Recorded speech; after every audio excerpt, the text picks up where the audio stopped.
A maioria dos jornais internacionais estão noticiando os ataques antidemocráticos mundo afora, como isso impacta o mercado de investimentos internacionais.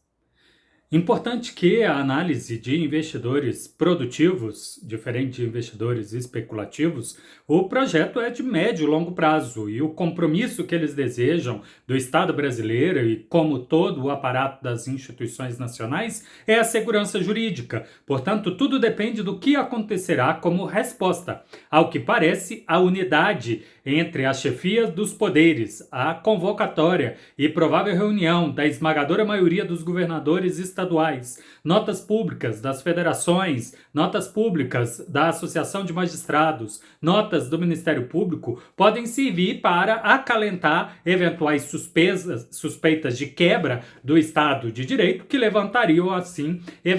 atrasos em investimentos produtivos planejados. Importante salientar que o governo, que se encerrou em 31 de dezembro, deixou um saldo positivo de investimentos prováveis de 84 bilhões de reais, que podem servir para destravar algumas barreiras ao bom funcionamento da nossa economia. Caso a resposta seja morna das autoridades, caso não haja investigação dos responsáveis, investigação dos mandantes, a mensagem pode ser que as instituições não funcionam, pondo em risco, portanto, qualquer questão de quebra de contrato, desrespeito à propriedade privada, ser questionada e devidamente corrigido pelas diferentes instituições. Quanto aos investidores especulativos, eles vão levar em consideração outros tantos valores. A Bolsa de Valor brasileira aparentemente está num nível de estar barato, há bastante tempo não existia, mas pode analisar outros tantos elementos, aproveitando da instabilidade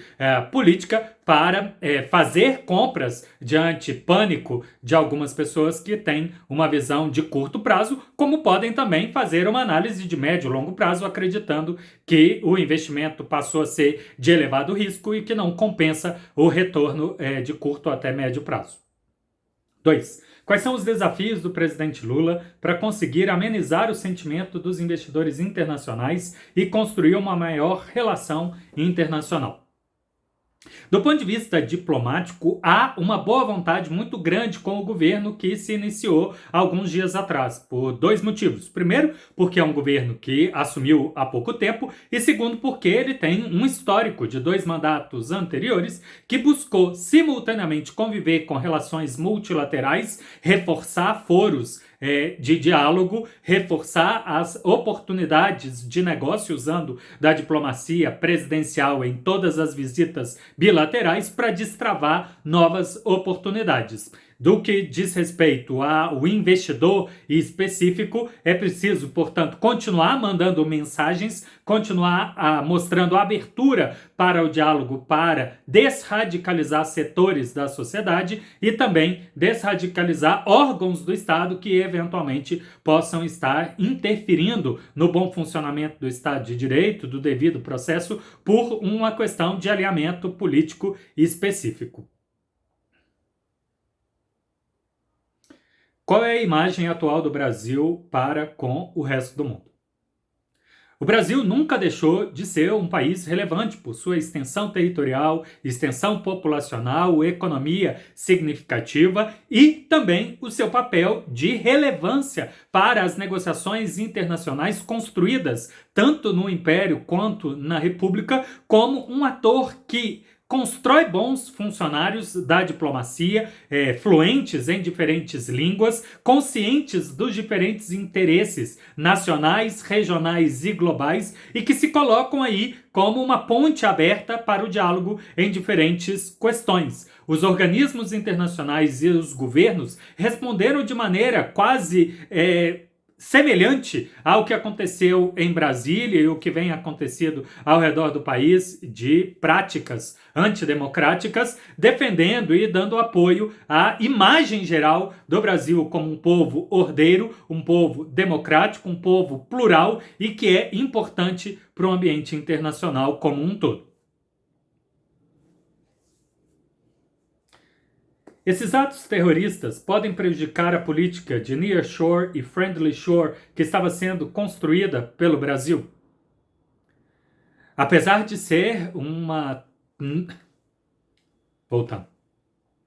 Apesar de ser um evento bastante triste da história brasileira, acontece que isso acabou gerando um retorno relativamente positivo. A separação dos poderes, que vive teoricamente em harmonia, mas é através dos freios e contrapesos, equilibrando uns aos outros, vai viver um certo período, não sei dizer exatamente quanto tempo, de voz única, tentando mostrar a seriedade do compromisso acima de discussões específicas do interesse de cada uma das funções, mas um assunto de sobrevivência de todas as instituições, de todo o aparato democrático, fornecendo ao Brasil uma certa âncora de política interna, independente das divisões ideológicas que segmentam a sociedade brasileira, a oferecer ao governo recém-impossado aval para que os governos estrangeiros, para que entidades privadas estrangeiras, associações e investidores tenham no Brasil uma confiabilidade no que pode acontecer no futuro e construir as pontes devidas para coordenar nos foros de negociação qualquer necessidade de reformulação, qualquer necessidade de novo acordo que necessita exatamente a formação de um mínimo de maioria suficiente para fechar esse tipo de acordo. No que diz respeito às parcerias que o Brasil possui com a União Europeia e com os Estados Unidos, não tenho dúvida de que a resposta dos respectivos representantes de governos e de organismos dessas regiões foram todas de confiança que o governo brasileiro vai ampliar o laço com esses organismos e que contam sim com a geração de novas oportunidades. Quanto aos países da América Latina, independente aqueles que tinham preferência pelo antigo governo brasileiro, Jair Bolsonaro, todos mandaram uma resposta positiva, dizendo que tem assuntos em comum com o Brasil, não só os que fazem divisa fronteiriça, mas que desejam sim também retomar no menor tempo possível os laços diplomáticos para que esses problemas possam ser resolvidos de forma conjunta. Como esse cenário prejudica o Brasil no curto e no longo prazo? Bem, no curto prazo, eu imagino que as discussões de ordem econômica e orçamentária que pautaram a agenda, no mínimo de dezembro para cá, vão ficar em segundo plano. O foco será agora de reforçar as estruturas do Estado, Ministério Público, Polícia, desradicalizando membros, trabalhando para que não haja mais conivência para a prática de crimes prescritos no Código Penal brasileiro, por mais que algumas pessoas acreditam que estão exercendo uma conduta ética, moral ou até mesmo não criminosa, o estão incitando a animosidade entre as Forças Armadas e as instituições civis, assim como instigando e, eventualmente, praticando atos que afetam os serviços públicos, como a interrupção do fornecimento de combustíveis, é o maior exemplo, e como tal, podem gerar a oportunidade de reforçar que o Estado de Direito, ou seja, o devido processo, com contraditório e ampla defesa existe, será reforçado no Brasil e que setores da sociedade serão desradicalizados. No curto prazo, isso é uma questão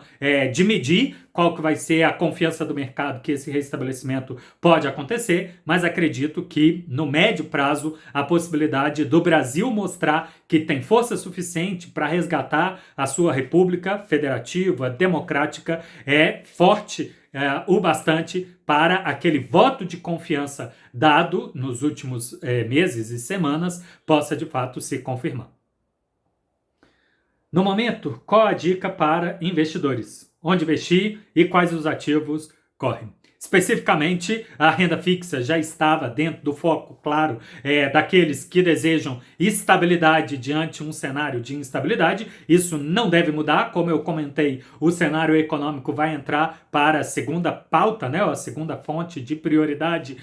das diferentes entidades da federação, especificamente no âmbito da União. A reconstrução e a unidade vai estar certamente no foco prioritário, portanto não há um cenário de curto e eventualmente neste ano ainda de redução